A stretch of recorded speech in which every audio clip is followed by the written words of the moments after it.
Yo, yo, yo, what is going on, ladies and gentlemen? It is your boy Gray, and today I'm bringing you yet another one bar snipe gank build.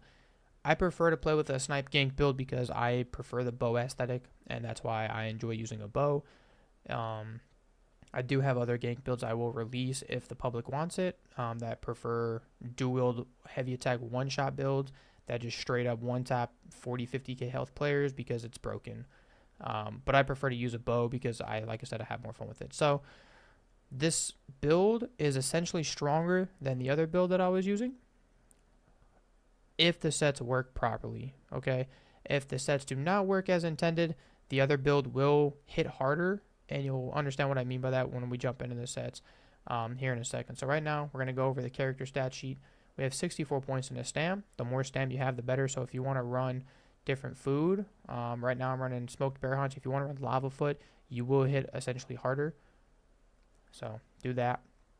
We are running the Lover Mundus. You want as much penetration as you can get because I'm not running Shattered Fate on this build. And then be a stage 4 vamp, and that's just so when you sprint away, you can just be in cloak forever and have so much get out of jail free card pretty much and just fly around. So be a stage 4 vamp and you can just sprint into stealth and it'd be pretty nice, right? And we also have 8k penetration. We have 5k weapon damage, decent recoveries, and yeah, this build nukes, right? So let's jump into the gear. We're running Defiler. Defiler basically gives you that giant little tentacle armed ugly creature that spews poison at you and also stun you, dealing 6k damage, 100% uptime, and it scales off your weapon and spell damage. Very nice set. If you are to swap out a set, this would be the set to swap out. I will have another build coming out next patch where I will not run Defiler, but the other set I will 100% be keeping because it is very strong. We're running Defiler head, and then we're running the Jewelry infused with Oak and Soul infused, all damage. The next set we are running is Scavenging Demise. This set is disgusting. This set does so much damage. I've had it hit players for 15k, 12k, 13k, like just straight nukes people. And it also gives minor vulnerability, and your minor vulnerability has 100% uptime. So they take 5% more damage all the time when this hits. This is that set that if you see people running around in Cyrodiil where they hit you with it, it's a set that will have the giant AoE around your feet that grows and then it pops, and you have the little hunger thing just come out and trying to attack you. This is where I was saying this build hits harder if the sets work intendedly, right?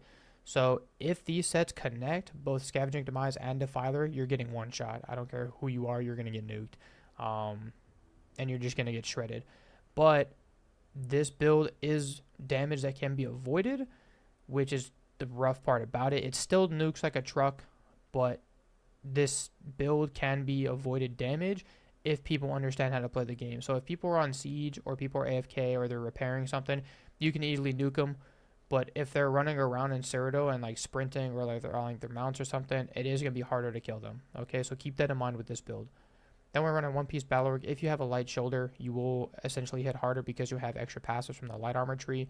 I'm running all 7 medium. I don't have any light, so I'm not hitting as hard as I possibly could be. And that's just because I don't have the medium or the light shoulder. So keep that in mind as well. All right, let's get into the skills. We're running Lethal Arrow, and this is your bread and butter, right? This is just untouchable. You use this on every snipe gank build, right? It's why it's a snipe build. Then you're running Poison Inject. This is we literally only here for 1 extra poison damage. 2, it's an execute, right? So it deals up to 120% more damage to enemies under 50% health, which is very often, okay? If you don't want to run that, you can put on Healthy Offering or Vigor, or you can put on the Scatter Shot, you know, you could put on Acid Spray, you could put on the Imbued Weapon. You can put on a lot of stuff here, right? I just prefer Poison Inject. If you want to put something else here, this is your flex spot, 100% up to you. It's your build. Then we're running Concealed Weapon, literally only for the movement speed, right? And then we're running Shadowy Disguise just for the guaranteed crit and Cloak because you're a Cloak Blade Ganker. And then Merciless Saw if you're using for the passives. Then we're running Toxic Barrage. Why not? We're using a bow build. This hits like a truck. It absolutely just shreds people's hairlines. If you want to put on Dawnbreaker for more passive damage, you can. If you want to put on in-cap, snipe in-cap, you can. Like if you take poison inject off and then you want to in-cap somebody, you 100% can snipe in-cap people and kill them. No issues, and you'll definitely nuke people. So it all depends on how you really want to run your build, but that'll be up to you whenever you make your build, right? All right, champion points. We'll go over the green. Rationer, Gifted Riders, Deeds of Blessing, Sustaining Shadows. You're using the shadows just so you can literally live inside of a stealth and have 0 issues. Blue, Fighting Finesse, Deadly Aim, Wrathful Strikes, Untamed Aggression. We're trying to buff our snipe damage as much as possible and our overall damage so our sets technically hit harder, okay? So that's why we have this over like Master at Arms and other sets of that sort, right? Just keep that in mind. All right, red, we have Celerity for the movement speed. Bastion, so if any like Arcanist is out there spamming their shield, or there's, you know, any mag class spamming shields, you can just still nuke them by 15% more damage taken to their shield, right? So you just hit really hard. Rejuvenation, you're literally only using it for the recoveries. Balance Vitality, get as much health as you can. Just because you're a ganker, you're gonna get one shot a lot, or if you get caught out in the open, you will die. Especially that's the way I like to play it. Like I said, if you want to put on a heal here, you definitely can survive a lot more, but I prefer to just do as max damage as possible and just straight shred your forehead off, right? But that's just me. So I'm pretty sure I covered everything in this video. If you have any questions, leave it in the comments below, and hope you guys did enjoy this. Please don't use this against me. It's very toxic. But if you do enjoy using this build and you enjoy aging people down, 100% use this build. You're going to get a lot of hate, all right? So, yeah, that'll be that, and I'll catch you guys later. Peace.